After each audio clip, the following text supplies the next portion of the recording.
How do you do deep work? Deep work leads to success. And often people say that 2 hours of deep work is more effective and efficient than 8 hours of work where you're not focused and in that deep work mode. And so how do we get there? You want to be more productive. You want to get more done. You want to feel good while doing it. Then let's talk about some tips and strategies on getting the best out of yourself and out of your mind and feeling the best as well. Let's do it. All right, so first let's define our term. So what is deep work? Deep work is simply when you are in a distraction-free state of consciousness where you're able to be more productive and get more done, right? And so if you're in deep work, you're not having all these things going on. You're not distracted in your own brain. You're not distracted by other people or things are throwing balls at you. And you have to stay focused and you're typing. I just visualize this right now. I'm typing at my computer, but there's dodgeballs being thrown at me, right? You can keep going. And so in theory, a lot of people talk about how can I stay focused when there's chaos going all around me? But the best thing to do is actually set your environment up for success. So number one is to set your environment up for success. And so be away from distractions, be away from other people. Some people like being around other people. So maybe you're quiet and you're studying and you just have your earphones in or something like that. And you're just typing, but you're around people, then do that. But set your environment up. Have a nice office place. Have it be clutter-free. Don't have all these messy things right by your desk. Have a nice environment, have a specific environment that can help. A lot of people in COVID had to really make their home office, or if they didn't have an office, they had to go create their own because they needed a specific place to work and to stay focused. So when you have an area to specifically work in, but then your area of work is also clean and distraction-free, that's going to help you to be more focused.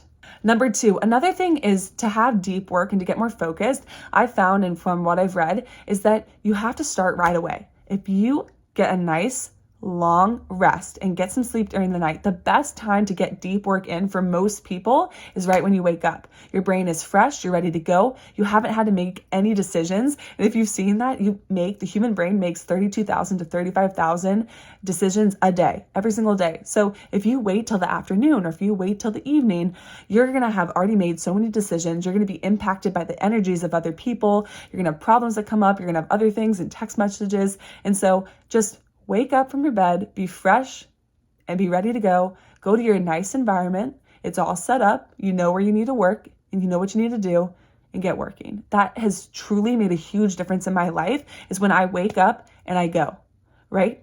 Because I have higher energy, I have more focus, and I'm able to really dive in. I find that if I can get the hardest thing done first, Tracy talks about that, eat the frogs first. If I could get the hardest things done first and get in that deep work and focus, then the rest of the day is easier. Then I can go play with my son. Then I can go to the gym. That's like a more mindless thing. I can go get some chores done or whatever else I need to do. But if I get the hardest things done or the most important things that take that attention, then I'm going to be better off. So start early.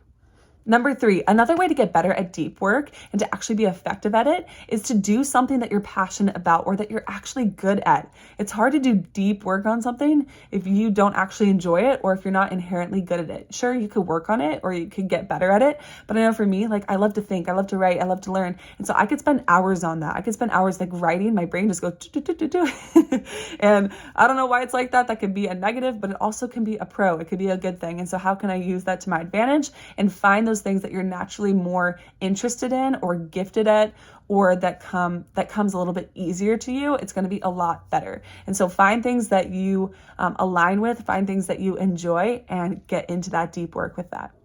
Some people have asked me, well, how do I find that? And how do I find what I enjoy? Some people are like, oh yeah, I love to write. Or, oh yeah, I love, if I just surf, then I'm just in this deep flow state and I'm feeling super good. And so there's some questions that you can ask yourself. So what's a time where you just totally have gotten lost track of time? Not necessarily lost in the woods, but you lost track of time, right? When's a time that you lost track of time and then you're like, oh my gosh, 2 hours just went by?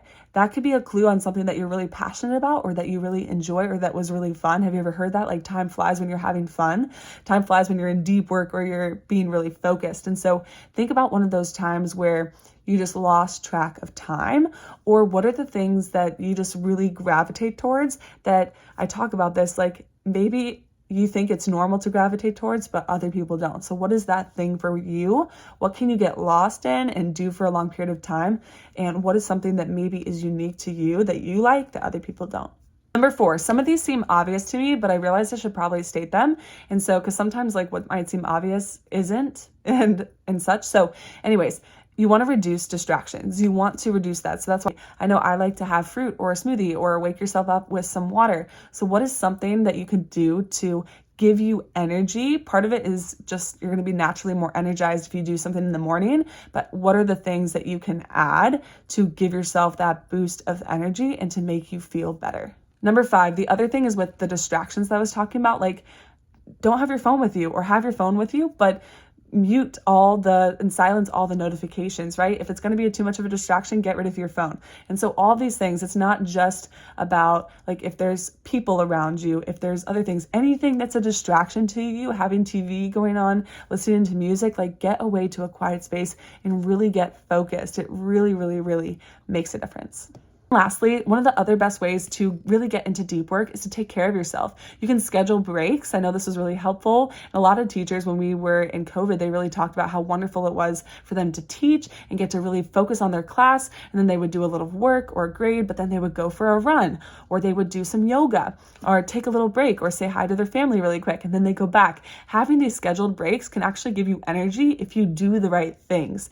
Maybe if you go meditate, if you go work out, if you spend time with a loved one that's really fun for you, if you read, doing something that is going to give you a break and recharge you and not leave you feeling more drained or having less energy is going to be a really critical tip. And this can help you to do deep work longer. Maybe you can't do deep work in the morning, or you can do a little bit, but then you want to do more, try to get back into that flow state. Then take that break, recharge, do something that is going to help you, and then get right back into it. Truly, I'm kind of laughing after I just ended that video because it's so true. Like I was a software engineer and I would sit for 8+ hours every single day. And so when I was focused and I was working on my projects and coding and coming up with different things, I was focused. But honestly, like I could have gotten more work done in 4 hours, right? Or if I would have been able to get up, like I went during my lunch breaks, I would go for a walk instead of eat my lunch. And I just eat my lunch at my desk during my work hours and just because I needed to move. My body was like, I cannot just sit here and stay focused and do good work. Like if I get down and get focused, I can go and work pretty fast. But when you just start to stay in one spot all day, it really is not helpful. So get moving. Add healthy habits in during the day if you can. Schedule breaks. Talk to your boss if you're at work and you're trying to get deep work in, and figure out a way to make yourself more productive. All right, so those were some tips on how to do deep work. I really love doing deep work, and honestly, it's one of my favorite things that I've done lately, and especially like with this YouTube channel and getting to share information, getting to learn information, getting to think about information. It's so much fun for me, and I just feel so happy getting to do it. And I've noticed like when I do follow some of these things or most of these things and record in the morning or learn in the morning or think about these things and schedule it appropriately, I'm able to be more efficient. It's so much easier. It's so much more fun instead of like, oh my gosh, it's 7 p.m. and I need to record a video and the lighting's horrible and I made all these decisions and I'm stressed or I'm tired, right? So set yourself up for success. There's ways to do it. There's a reason I talk about wealthy and successful people, because they learned what to do to be successful and to manage life better. And so I will continue sharing those with you. So let me know what you think in the comments below. Was this helpful? What do you like doing deep work on? I'm curious. Like I'm interested to see what you guys really get lost in and enjoy doing. I know for my sister-in-law, like she's really great at painting and just loves to paint. My brother will like do 3D printing and all sorts of other things. They're so talented. And so what is that for you? Feel free to like this video, subscribe for more, and I will see you in the next video. You got this. Bye, guys.